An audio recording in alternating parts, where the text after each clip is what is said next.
여러분, 우리가 사람이 누구를 가까이 하고 또 무엇을 좋아하는가, 우리가 이것을 살펴보면 그 사람이 어떤 사람인지를 우리가 조금 추측할 수 있겠습니다. 우리가 좋은 사람을 가까이 하고 좋은 일들을 행하는 사람이 있으면 그런 사람은 선한 사람이 되기 쉬운 것이고, 악하고 나쁜 일들을 가까이 하게 되어지면 그렇게 나쁜 것에 물들기가 쉽습니다.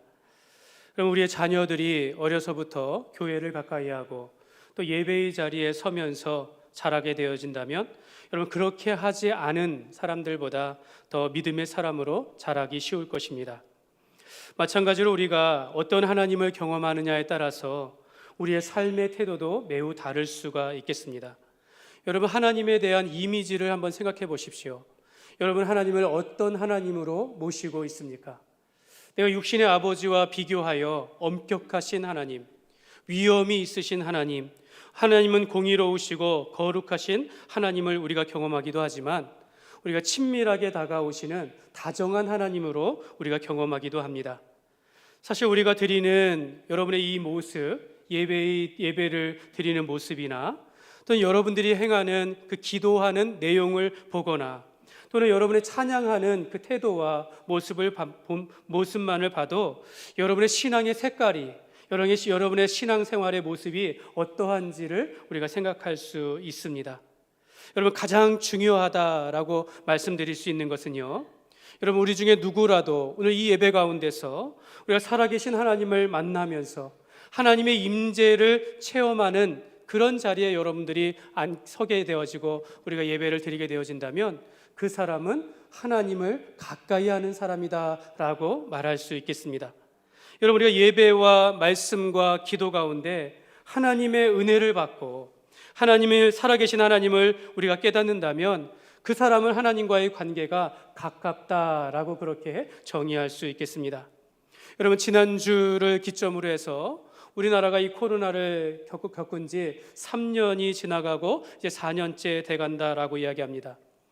다음 주부터는 우리가 마스크를 벗는다, 실내에서도 마스크를 벗는다라는 소식이 들리는데, 참 오랫동안 우리가 인내하면서 여기까지 오면서 오늘 이 시간까지 우리가 이 코로나의 상황이 많이 회복되어지게 하시고 이제는 우리가 두려워하지 아니하고 이걸 지나가게 하신 것에 대해서 얼마나 감사한지 모르겠습니다. 근데 여러분, 우리 가운데는 우리가 코로나로 인하여서 하나님과의 사이가 멀어진 분들도 있습니다. 반대로 이 코로나로 인해서 오히려 하나님과의 관계가 더 친밀해지신 분들도 있습니다. 미국의 한 기업 연구소에서 이 코로나가 미국 종교에 어떤 영향을 미쳤는가라는 것에 조사했더니 그 중에 하나가 보니까 코로나 이전에 정기적으로 예배를 출석했던 성도 중에 3명 중에 1명은 더 이상 예배에 참석하지 않는 것으로 그렇게 나타났다라고 이야기합니다. 그러니까 예전에는 정기적으로 예배를 출석했던 사람들 중에 3명 중에 1명은 더 이상 예배를 드리지 않는다라고 말합니다. 그럼 우리 한국교회도 마찬가지이지 않을까요? 이 코로나19 사태로 인해서 많은 사람들이 교회를 떠났고 또 믿음의 길에서 멀어졌다라는 것을 우리가 부인할 수 없습니다. 반면에 이러한 코로나의 팬데믹 가운데서도 끝까지 우리가 믿음을 지키면서 여기까지 오신 여러분들은 우리가 시련을 통해서 시험에 통과하듯이 우리가 믿음 안에서 진보하였다라는 것을, 믿음 안에서 우리가 성장했다라는 것을 여러분 기억하시기를 바랍니다. 여러분, 우리가 코로나로 인해서 세상을 가까이 하게 되어지면 하나님과의 관계가 멀어지는 것이고, 코로나로 인해서 우리가 세상이 아니라 하나님을 가까이 하게 되어지면 우리가 하나님의 뜻 안에서 이 코로나를 향한 안에서의 하나님의 뜻을 우리가 발견하게 되어집니다. 여러분, 우리는 이제는 우리가 코로나를 한번 겪었기 때문에 다시 이런 일이 발생한다 할지라도, 또 이보다 더 큰 위험이 우리에게 다가온다 할지라도 우리는 어떻게 이겨내야 할지 이제는 우리가 알게 되는 것입니다. 우리가 믿음의 시련을 이겨내어서 이제는 더 하나님을 가까이 할 수 있는 시간들이 될 수 있다는 것을, 오히려 이러한 시련들이 우리에게 신앙의 유익이 되어지고 우리의 믿음을 강건케 하시며 하나님을 가까이 하게 하는 시간들이 될 수 있다는 것을 우리가 깨닫게 되어집니다. 사랑하는 여러분, 세상을 가까이 하느냐 아니면 하나님을 가까이 하느냐에 따라서 여러분 우리의 말도 생각도 판단도 달라지게 되어집니다. 여러분 하나님을 가까이 하지 못하고 세상을 가까이 했을 때에 여러분 우리는 자기도 알지 못하는 가운데 어리석은 말을 내뱉을 수 있습니다. 어리석은 생각과 잘못된 판단을 할 수 있다라는 것입니다. 오늘 이 시편 73편의 3절에서 5절 말씀에 보면요, 이 시인은 이렇게 말합니다. 이는 내가 악인의 형통함을 보고 오만한 자를 질투하였음이로다. 그들은 죽을 때에도 고통이 없고 그 힘이 강건하며 사람들이 당하는 고난이 그들에게는 없고 사람들이 당하는 재앙도 그들에게는 없나니, 이렇게 말합니다. 오늘 이 시인은 말하기를 악인의 형통함을 보았다라고 이야기합니다. 악인들이 잘 되는 것을 보면서 내가 오히려 질투하게 되었다라고 이야기합니다. 왜 공의의 하나님은 왜 이런 악인들을 징계하시지 아니하고 오히려 저들이 형통하는가, 이런 의문을 가지면서 악인이 잘 되는 것을 보고 오히려 저들을 질투하며 하나님 앞에 원망하게 되었다라는 것입니다. 여러분 우리도 그런 적 없습니까? 우리가 살면서 악인이 아니더라도 믿지 않는 사람들이 더 이 세상 가운데 승승장구하고 부귀영화를 누리는 것을 보면서 부러워하거나 아니면 이해할 수 없다라는 생각을 해보시진 않았습니까? 심지어 그들은요, 고난도 당하지 않습니다. 소득은 우리보다 더 많은 것 같고 죽을 때도 그들은 고통 없이 죽는 것을 보면서 부러워하면서 하나님이 살아계시면 정말 이럴 수 있을까? 왜 내게는 이런 고난을 주시고 악인들은 형통하게 하시는가? 라고 하면서 하나님을 원망하는 자리에 앉지는 않았습니까? 오늘 시인은 16절 말씀에 보시면요, 내가 어쩌면 이를 알까 하여, 이런 일들을 알까 하여 생각한즉 그것이 내게 심한 고통이 되었다라고 이야기합니다. 생각하면 생각할수록 이해할 수가 없는 것입니다. 오히려 고통스러운 것입니다. 오히려 14절 말씀에 보면 자신은 종일 재난을 당하는 것 같고 나는 아침마다 이런 징벌을 받는 것 같은데, 이런 환경 가운데 어렵고 재앙 가운데 전쟁 가운데 고통을 갖는 것 같은데, 악인들은 오히려 이러한 일을 잘 피해가고 성공과 풍요를 누리고 있는 것을 보면서 질투하게 되어진다라는 것입니다. 도저히 이해할 수 없다라는 것입니다. 사랑하는 여러분, 우리가 악인의 형통을 부러워하는 것은 하나님보다 세상에 우리가 치우쳤기 때문입니다. 사실 우리는요, 악인의 형통들 또 세상에 잘 되는 것을 부러워할 이유가 없습니다. 여러분, 이 땅의 풍요로움을 우리가 영원한 하나님 나라에서 누릴 그 영광과 풍요로움과 비교할 수 있겠습니까?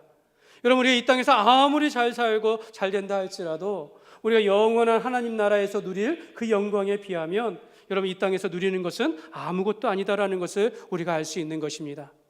앤드루 머리 목사님은 고난당할 때 필요한 것은 주님을 향한 믿음의 고백과 완전한 복종이다라고 말합니다. 고난당할 때 필요한 것은 주님을 향한 믿음의 고백이라는 것이죠. 내가 이때에도 내가 하나님을 잘 믿고 있는가? 내가 이때에도 하나님 앞에 예배의 자리를 지키고 있는가? 내가 이 환난 가운데서도 내가 넘어지지 않는가? 이 고백이 필요하다라는 것입니다.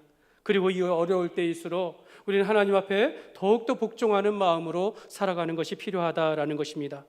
오늘 이 시인은 세상을 가까이 할 때에는 그렇게 세상을 부러워하고 세상을 질투하였으나 여러분 17절 말씀에 보면요, 이렇게 말합니다. 내가 하나님의 성소에 들어갈 때에야 그들의 종말을 내가 깨달았나이다. 내가 다시 하나님 앞에 나와 하나님의 성전에 나와 예배 드리면서 우리가 하나님을 바라볼 때 그때 하나님의 뜻을 보니까 그들의 종말을, 그들의 결과를, 그 결론을 내가 깨달았다라고 그렇게 말하고 있습니다.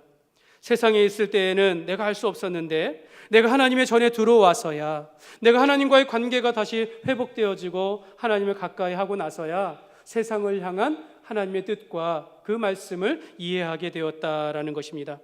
좀 전에 말씀을 드렸지만 우리가 예배 가운데, 말씀 가운데, 기도 가운데 우리가 하나님을 경험할 때 우리가 하나님을 가까이 하게 되어지는 것이고, 세상을 향한 하나님의 뜻을 우리가 올바르게 생각하며 판단할 수 있는 줄 믿습니다. 하나님과의 사이가 좋아지니까 내가 이 하나님의 성소에 나와서야 내가 악인의 종말을 깨달았습니다, 이렇게 고백할 수 있는 것이고, 오늘 말씀처럼 하나님께 가까이함이 내게 복이라, 이렇게 고백하게 되는 줄 믿습니다. 여러분, 아무리 고난과 환경이 우리에게 어려움이 온다 할지라도 하나님 앞에 나오면 하나님을 예배하고 하나님을 경험하고 하나님의 임재 가운데 우리가 은혜를 받게 되어지면 하나님을 가까이 하는 것이 내게 복이 됩니다. 이렇게 고백하게 되는 줄 믿습니다. 오늘 말씀 가운데 여러분, 하나님을 가까이 할 때 우리의 삶이 행복해진다라고 말씀합니다. 오늘 말씀 가운데 하나님을 가까이 할 때 우리가 가까이 해야 할 이유가 세 가지를 통해서 우리가 살펴보기를 원하는데요.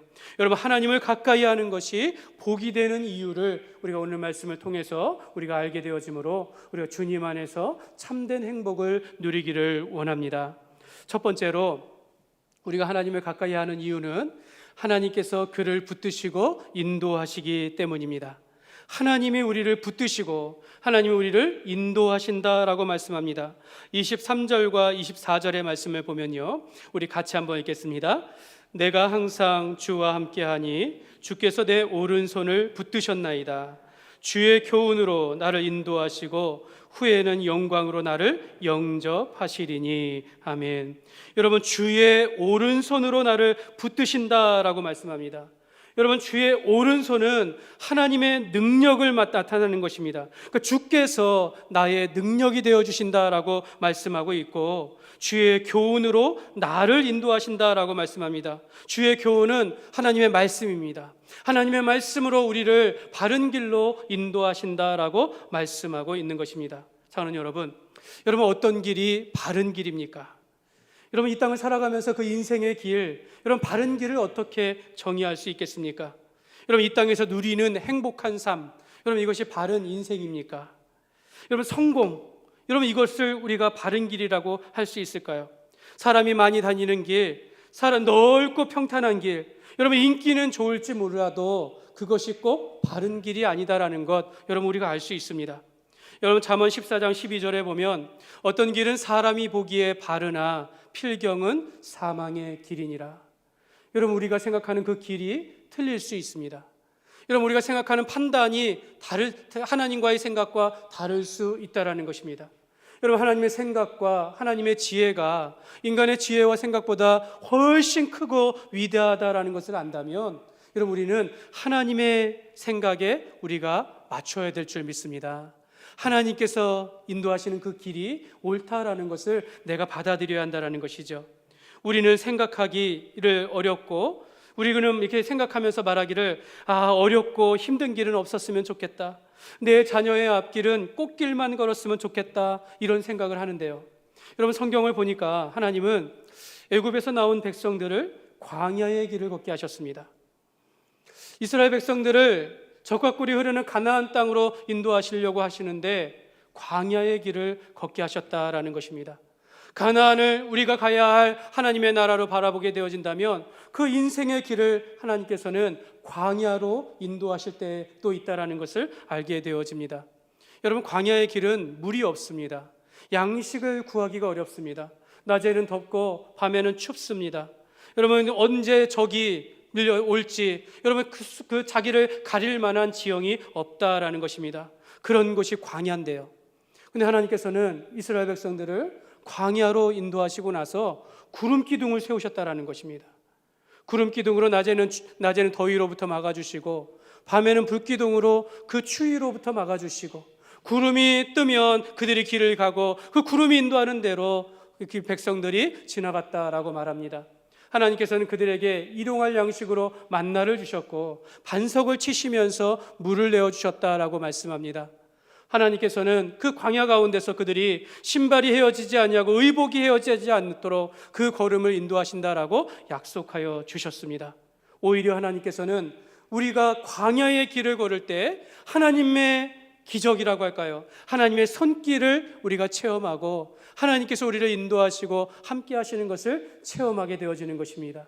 오히려 광야의 길을 걸을 때 하나님께서는 우리의 하나님이 되어지고 우리는 하나님께서 우리를 붙드시는 하나님이 되시고 그 붙드시는 백성이 되고 우리가 하나님의 백성으로서 거듭나게 하시는 길, 그것이 바로 광야의 길이었다라는 것입니다.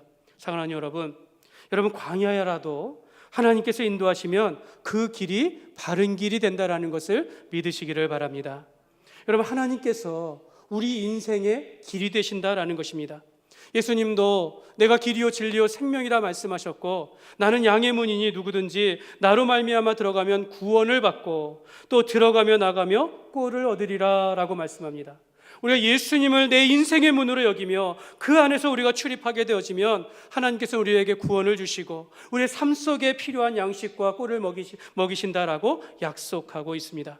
이처럼 하나님께서 우리의 길이 되시는 줄 믿습니다. 하나님을 가까이 하는 자마다 하나님께서 우리의 길이 되어 주셔서 우리를 구원으로 인도하시고 바른 길로 인도하실 줄 믿습니다.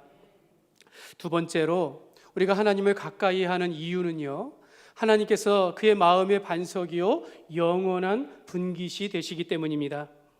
오늘 26절 말씀에 보면요, 우리 같이 읽겠습니다.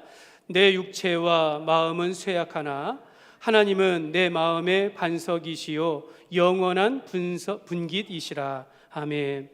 여러분, 성경은요, 반석에 대하여 반석 위에 세운 집은 비가 내리고 창수가 나고 바람이 불어도 흔들리지 않는다라고 이야기합니다.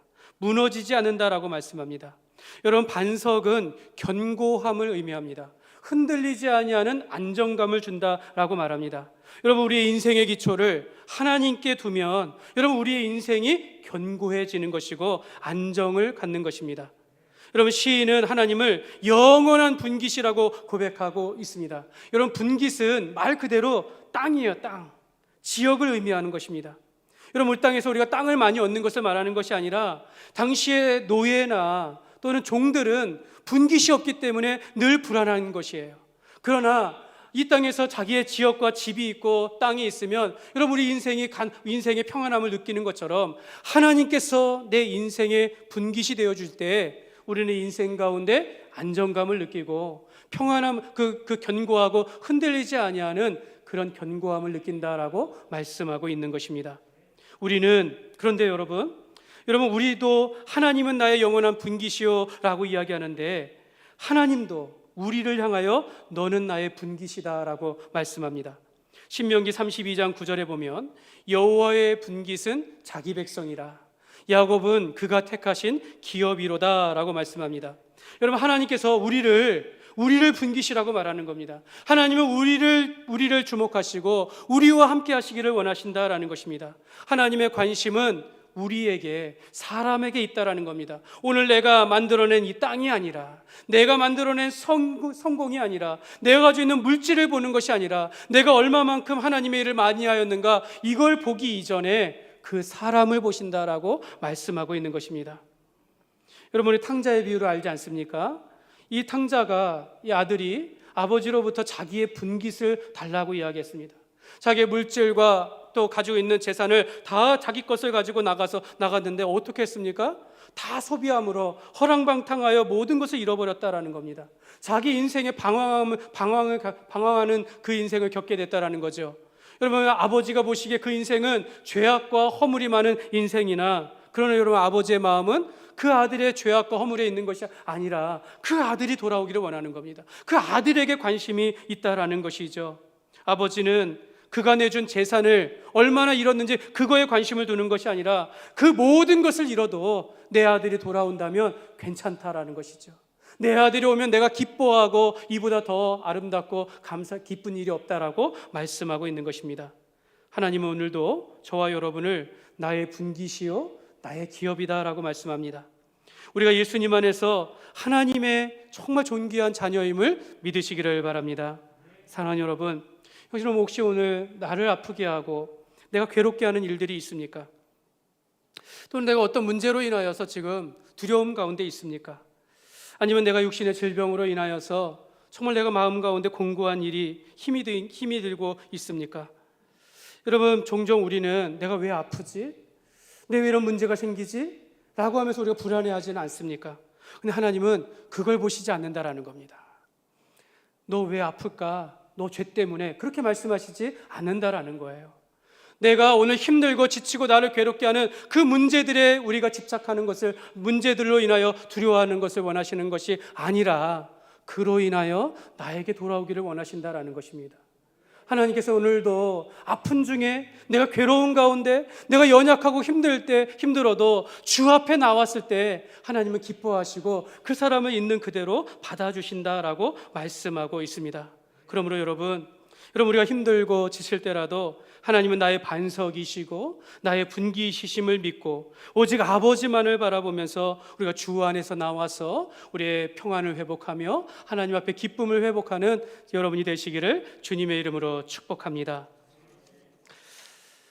세 번째로,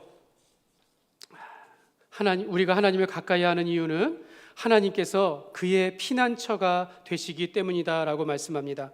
여러분 28절 말씀인데요, 우리 같이 읽겠습니다. 하나님께 가까이함이 내게 복이라. 내가 주 여호와를 나의 피난처로 삼아 주의 모든 행적을 전파하리이다. 여러분, 시인은 하나님이 나의 피난처가 되신다라고 고백하고 있습니다. 여러분, 이 코로나와 같은 환란이 있을 때 여러분, 우리 어디로 피해야겠습니까? 우리가 어떻게 이 고통을 이겨낼 수 있겠습니까? 하나님이 우리의 피난처가 되신다라고 말씀하고 있는 것입니다. 저는 지금도 3년 전, 우리 2020년에 2월달부터 1월 말에부터 시작되어진 그 코로나의 재앙들, 저는 그때를 잘 생생하게 기억합니다. 제가 그때 3월 초에 부임하게 되었는데, 여러분 그때 오자마자 우리 교회도 2주간 주일 예배를 드리지 못하고 가정에서 예배를 드리게 되었습니다. 여러분 그때 첫 주일 말씀을 제가 지금도 기억하며 늘 기도하고 있는데요, 주님은 여전히 나의 보호자 되십니다 라는 이 말씀을 증거했습니다. 그러면서 그때 본문의 말씀이 시편 46편 1절의 말씀입니다. 하나님은 우리의 피난처시요 힘이시니 환난 중에 만날 큰 도움이시라. 여러분 그때는요, 여러분 약국마다 줄을 서면서 마스크를 사던 때입니다. 여러분 그때는요, 면역력이 약하다고 하시는 분들, 기저질환이 있다고 하시는 분들, 우리의 자녀들 학교 가지 않냐고 그냥 집에 밖에 나가지 못하게 하는 그런 재앙의 때였다라는 것입니다.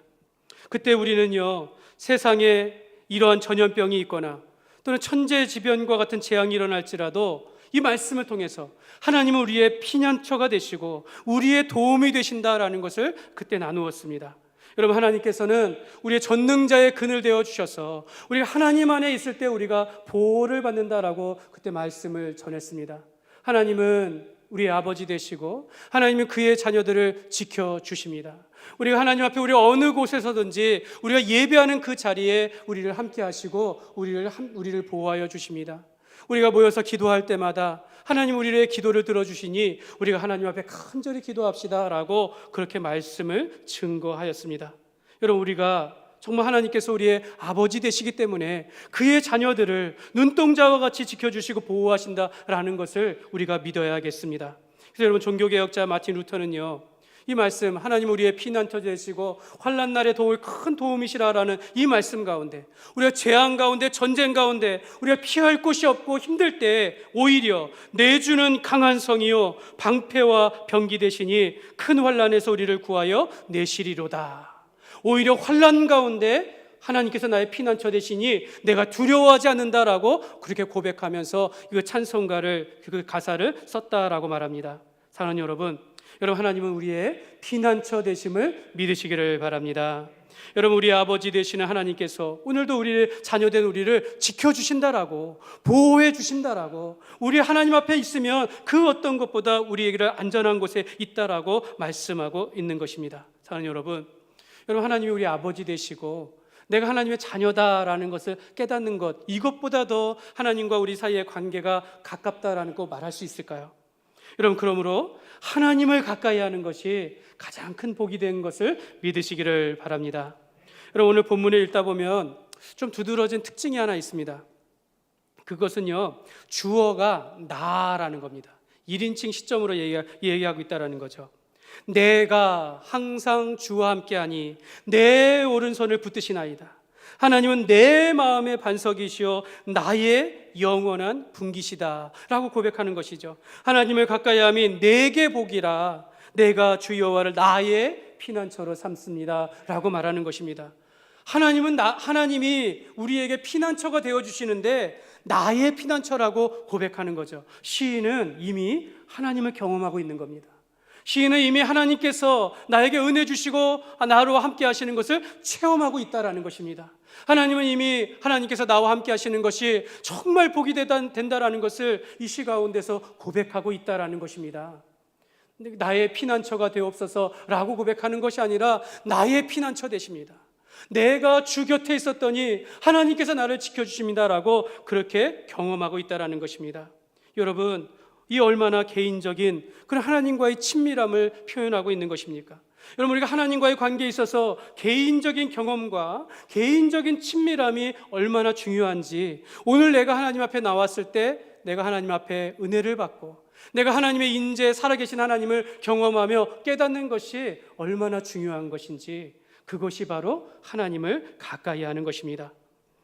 여러분, 세계적인 그 부흥사였던 D.L. 무디 목사님에게 한 여성도가 찾아와서 이렇게 말했답니다. 제가 살아보니까요, 제가 아무리 범죄해도 하나님은 저를 그대로 내버려 두시던데요, 이렇게 말했다는 겁니다. 제가 아무리 범죄해도 하나님은 그냥 나를 내버려 둡니다. 그러므로 하나님은 안 계시는 것 아닙니까? 이렇게 말했다라고 합니다. 이야기를 듣고 있던 우리 모든 목사님이 그 여인을 향해서 이렇게 이야기했답니다. 당신은 지금 스스로 그리스도인이 아니다라는 것을 말하고 있는 것입니다.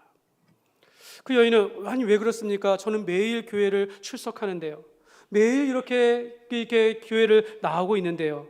무디 목사님이 이렇게 말합니다.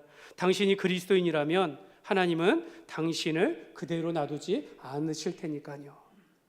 여러분, 우리가 범죄 가운데 있을 때 하나님께서 우리를 책망하신다라는 겁니다. 책망함으로 주 앞에 다시 나오기를 만져주신다라는 겁니다. 하나님의 백성들이 형통하고 잘되고 복을 받는 것뿐만 아니라 우리가 나쁜 길, 또 잘못된 길로 갔을 때 하나님께서 우리를 붙잡아 주시고 책망하시고 우리를 교훈하시면서 붙들어 주신다라고 말씀하고 있는 것입니다.